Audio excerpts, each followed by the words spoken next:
Don't you dare come back if you can't even do basic housework.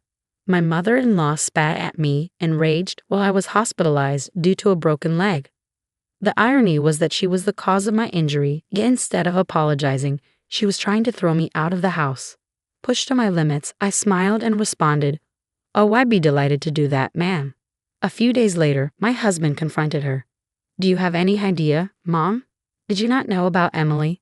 Upon hearing the truth revealed by my husband, my mother-in-law turned as pale as a ghost. "My name is Emily Johnson.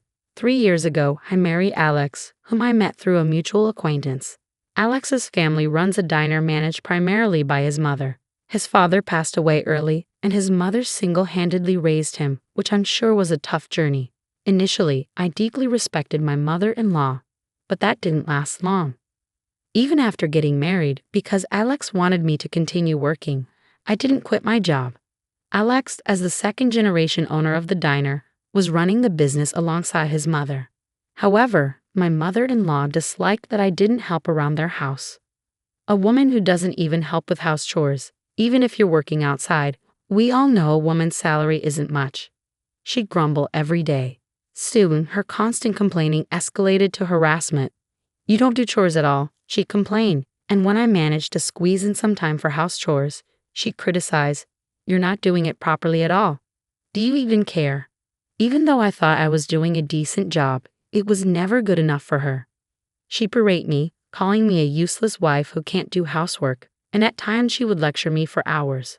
Her harassment intensified, and my stress kept building up. When I tried talking to Alex about it, he said, "It's between you two, right?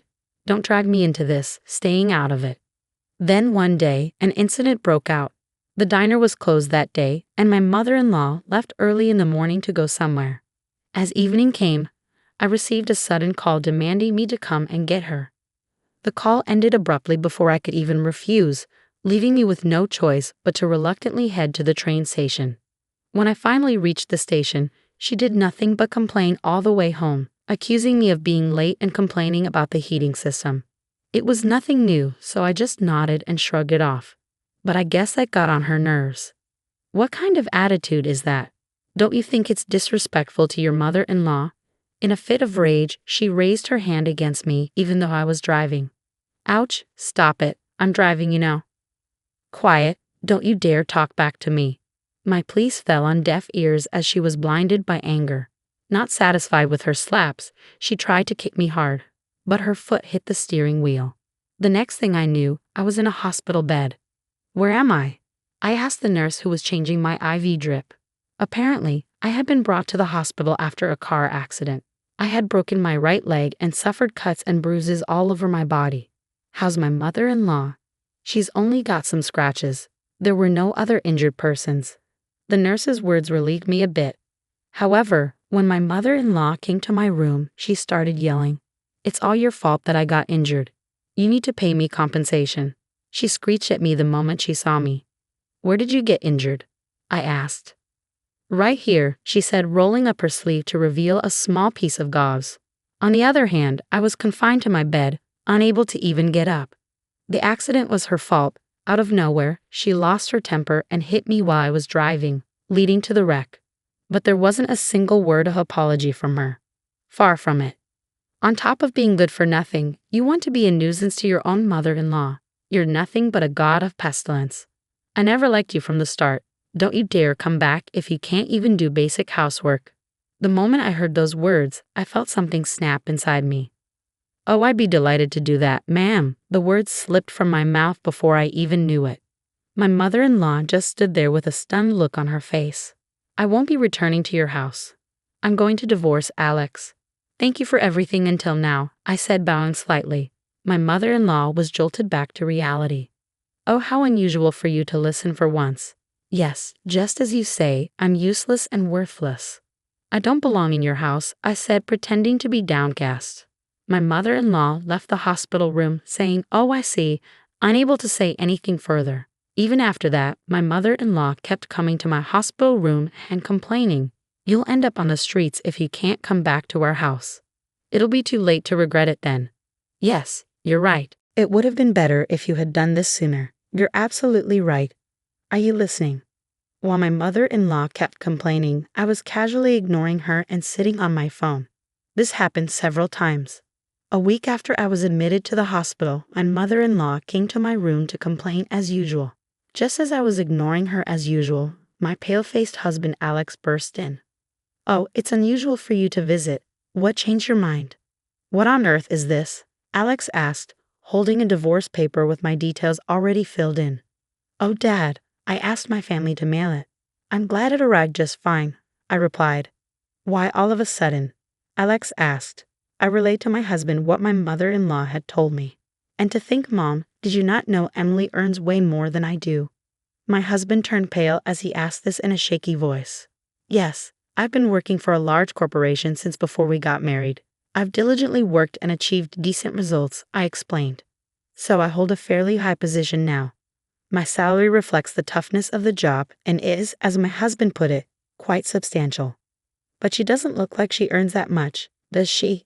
She always wears the same sort of clothes." My mother-in-law interjected. "That's because Emily has been spending her money on our diner," Alex explained. This was true. The diner my mother-in-law runs was on the brink of bankruptcy. It was in a tight spot when my husband took it over, as my mother-in-law had no business acumen. My husband was trying to turn it around, and I've been using my salary to keep the diner afloat, and have given a lot of advice about its management. We managed to escape the worst situation, but without my salary, the diner would probably go out of business soon. "No, it can't be true. There's no way that useless woman could do such a thing," my mother-in-law said, flustered and unable to believe what she was hearing. I showed her my phone, which I had been using until just a moment ago. "What is this?" "It's the data recording of your diner's performance, and this here is my pay stub. My workplace has digitized our pay slips." My mother-in-law stared at my phone and slowly turned pale. "No, that can't be. Also, I should mention that I've already consulted with the police about the accident you caused." "What?" My mother-in-law's expression was utterly shocked. I sighed in exasperation. "Since an accident occurred, of course the police will conduct an inquiry, right? So I've reported everything exactly as it happened to the police. I've also submitted the dash cam footage." Why would you do that?" "From your reaction, it seems you're aware you caused the accident, aren't you? There's a chance you could be held criminally liable, but if you admit it, you might get off with a lighter sentence." After a while, my mother-in-law started trembling, and then, to my surprise, she knelt before me. "I'm sorry. I had no idea we were living off your money. I'm sorry about the accident, too. I'm reflecting on my actions. Please forgive me." My mother-in-law's sudden change in attitude was astonishing. Until now, she never uttered an apology. Is it that easy to say sorry if it means she gets off the hook? I thought, feeling more disgusted than angry. "Emily, Mom's really sorry. You'll forgive her, right?" Alex said, near tears, as he laid his hand on my mother-in-law's back. She looked up at him with tearful eyes, and he nodded back reassuringly. Watching them trying to garner sympathy, I felt nothing but cold resolve. "What are you saying? I will never forgive you guys," I stated firmly. "Huh?" Alex looked taken aback. "Isn't it obvious? Actually, I intended to divorce you even before this mess with your mom. Even when I was seriously injured and hospitalized, you never visited me. You spent my salary without a shred of gratitude. I've been fed up with you for a while now." "What?" Alex's face fell. "There's no benefit for me in staying married to you. In fact, you're only bringing me down. That's why I'm divorcing you." I smiled brightly, in stark contrast to Alex and my mother-in-law, whose faces were filled with despair. There was some fuss afterward with Alex throwing a tantrum, but once I mentioned getting a lawyer involved, he quickly signed the divorce papers.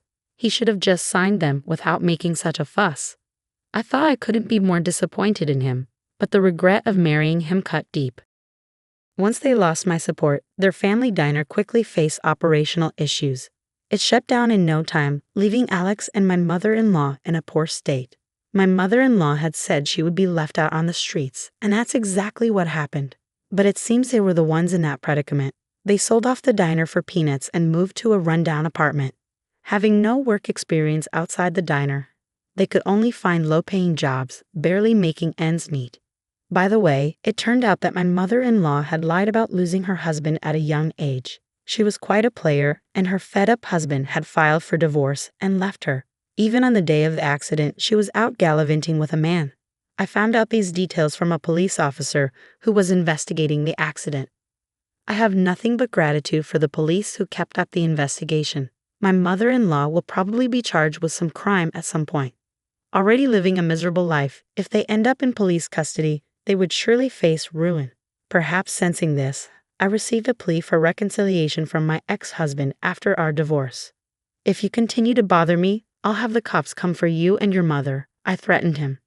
He never showed up in front of me again. The divorce went through smoothly and I cut ties with my in-laws. My broken bone healed after treatment. Currently, I'm working hard while still recovering from my injury. I had been using my salary for my in-laws' diner before, so I had almost no money left for myself. But it's different now.